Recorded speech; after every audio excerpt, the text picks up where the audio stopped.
During this third video of the Carbon, Climate and Agriculture playlist, we are going to see together the relation between carbon and climate change. The Earth is surrounded by several layers of gases. Together, these different layers are called atmosphere. We can divide the gases present in the atmosphere into two groups, the non-greenhouse gases and the greenhouse gases. The non-greenhouse gases are, for example, the argon, the dioxygen, commonly called oxygen, and the nitrogen. The greenhouse gases are, for example, the fluorinated gases, ozone, nitrous oxide, water vapor, but also the methane and the carbon dioxide, containing carbon, that we encountered in the previous videos. Let's go deeper into the understanding of the greenhouse gases. The greenhouse gases are characterized by their global warming potential, or GWP. This unit allows to measure a greenhouse gas contribution to global warming during a set period of time, usually 100 years. It is based on three key properties of the gas: the wavelengths of the energy the gas absorbs, how much energy it absorbs, and how long the gas remains in the atmosphere. Greenhouse gas molecules absorb energy in the infrared region of the spectrum, which we generally associate with heat. The infrared is an electromagnetic radiation. Other electromagnetic radiations are, for example, visible light, microwaves, radio, or X-ray. Infrared is commonly known as heat radiation. Greenhouse gases absorb more than 90% of atmospheric energy in a very narrow part of the energy spectrum. However, absorption energies are different for each greenhouse gas. Together, they absorb energy over a large part of the infrared spectrum. Greenhouse gases absorb a different quantity of this energy. For example, methane is more efficient at trapping radiation than CO2. Over 100 years, for the same amount of these two gases, the methane will absorb 25 more radiation than the CO2. Greenhouse gases we emit can stay in the atmosphere for decades, centuries, or even millennia. For example, methane's lifetime is about 12 years. Carbon dioxide is 100 years. Depending on what fluorinated gas, it can be from 254 and 50,000 years. And nitrous oxide's lifetime is 114 years. The GWP is defined for a 100 years period, so the carbon dioxide is a reference as its lifetime is 100 years. Its GWP is then 1. In literature, you can find CO2 followed by lowercase e. This e stands for equivalent. The CO2 equivalent is a standard unit used to measure a carbon footprint and is based on the GWP of each gas. Carbon dioxide is the most emitted greenhouse gas. It represents the 3/4 of human activities emissions. CO2 in the atmosphere is from coal, gas, and fuel combustion and the deforestation. The methane represents 16% of man-made greenhouse gas emissions and is from ruminants, for example, cows and sheep. The nitrous oxide represents 6% and the nitrogen contained in this gas is from the fertilizers and manure that turned into gas. Finally, the last 2% of emitted greenhouse gases are fluorinated gas, which are contained in aerosols and refrigerating appliances. So, the gas contained in the atmosphere are pretty well divided into greenhouse gases and non-greenhouse gases. But what is this famous greenhouse effect? Let's introduce the greenhouse effect this way. This is a natural phenomenon which is necessary for life on Earth. Without it, the temperature on Earth's surface would be minus 18 degrees Celsius, or 0 degrees Fahrenheit. This phenomenon is called greenhouse effect because it works like a greenhouse where you grow veggies. It traps heat. The sun rays go through the greenhouse's glass enclosure. The light can be absorbed by the plants. This environment traps and reflects those rays, which leads to an increase of temperature inside of the greenhouse, helping vegetables to grow even if the temperature outside is not warm enough. The same phenomenon happens on Earth.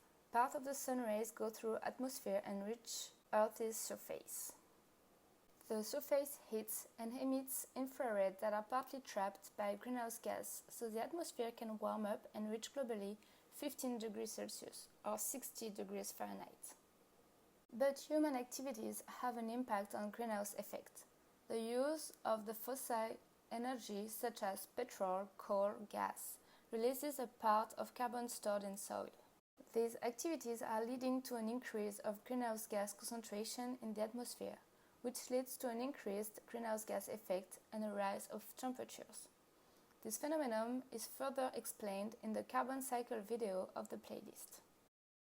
We can see on this graph that both the global temperature curve and the CO2 concentration curve are having the same variation.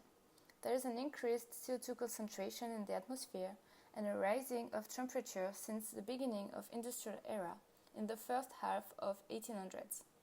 This period marks the start of use of non-renewable energies. The three main economic sectors emitting greenhouse gases are the transportation, the electricity, and the industries. The commercial and residential emissions represent 13% of the man-made emissions, and agriculture represents 10%. This is how the increase of carbon in the atmosphere due to human activities led to a global warming of Earth. You might think, okay, it is warmer on Earth. Why is it a problem? That's a good question. First, you might have not seen the effect of global warming, but now you can't have missed them. They are everywhere in the news, from the melting of iceberg leading to increasing of sea levels, and then triggering various sort of disasters such as floods, droughts, more frequent hurricanes, heat waves, etc.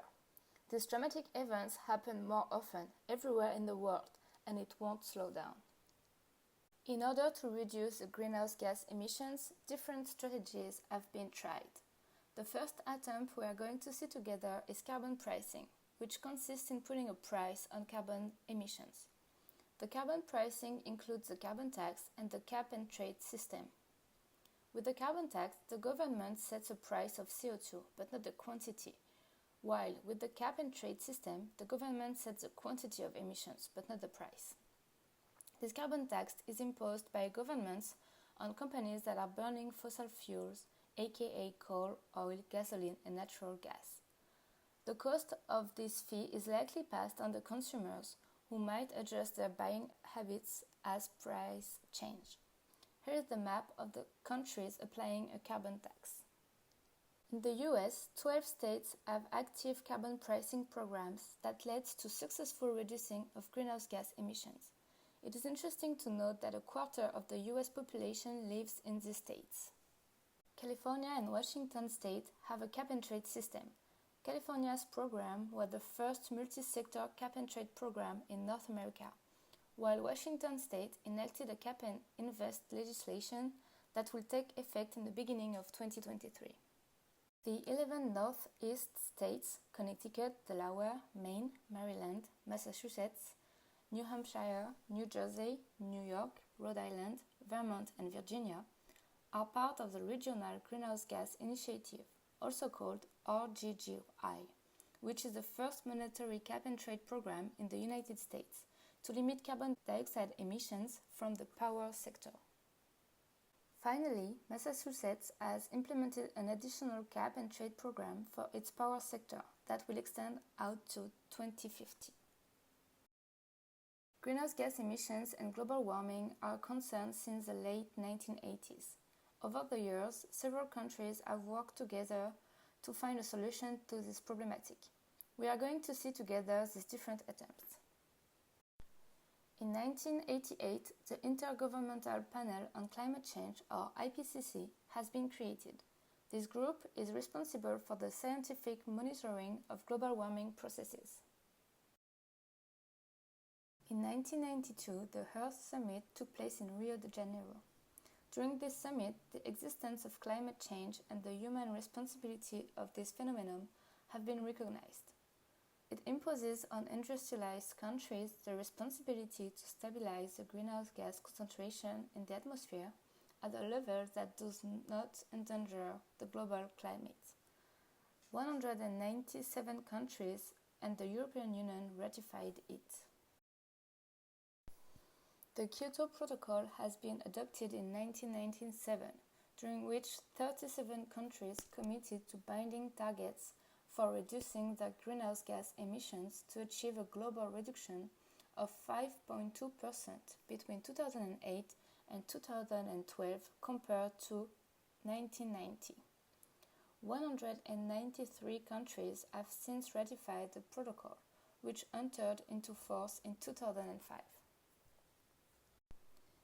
In 2001, during the COP7, were defined the means to achieve the Kyoto Protocol's reduction targets. 2005 marks the entry into force of the Kyoto Protocol. From this date, the ratifying countries are legally bound to meet their greenhouse gas emissions targets. The international carbon trading market becomes a legal and practical reality, and there is a fund that supports developing countries in coping with the negative effects of climate change.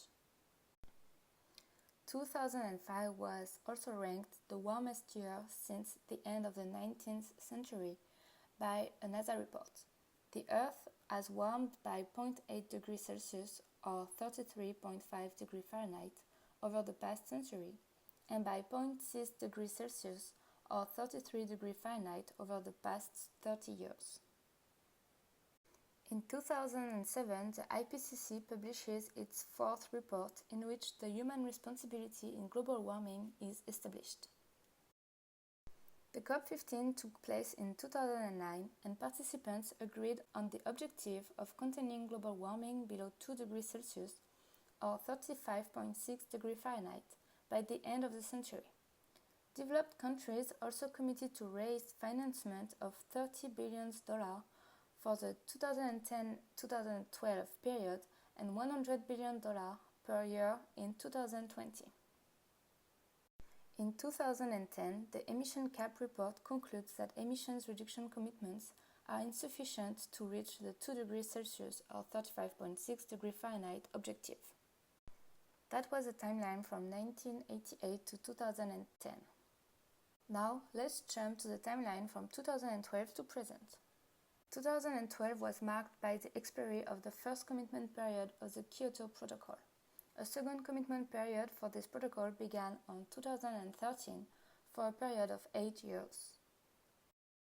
In 2015, the Paris Agreement was adopted and its objectives focus on reducing greenhouse gas emissions, adapting to the consequences of climate change, and mobilizing financing. These objectives aimed at containing the rise in temperature below 1.5 to 2 degrees Celsius or 34.7 to 35.6 degrees Fahrenheit. The Paris Agreement came into effect in 2016. During the COP22 that took place the same year, started the negotiations on the instruction for use that will guide countries to achieve the objectives decided in Paris in 2015. In 2018, the IPCC special report on the consequences of a global warming of 1.5 degrees Celsius or 34.7 degrees Fahrenheit was approved. These consequences are, for example, climate change, desertification, land degradation, and food insecurity. In 2019, during the Climate Action Summit, 77 countries pledged to reduce their greenhouse gas emissions to zero by 2050, while another 70 announced plans to strengthen their national action plans by 2020. Finally, in 2021, during the COP26 in Glasgow, the IPCC warned that major climate changes are inevitable and irreversible. Other actions to try to contain the current global warming are planned. Therefore, more drastic actions has to be taken as the results of more than 30 years of work are not really showing.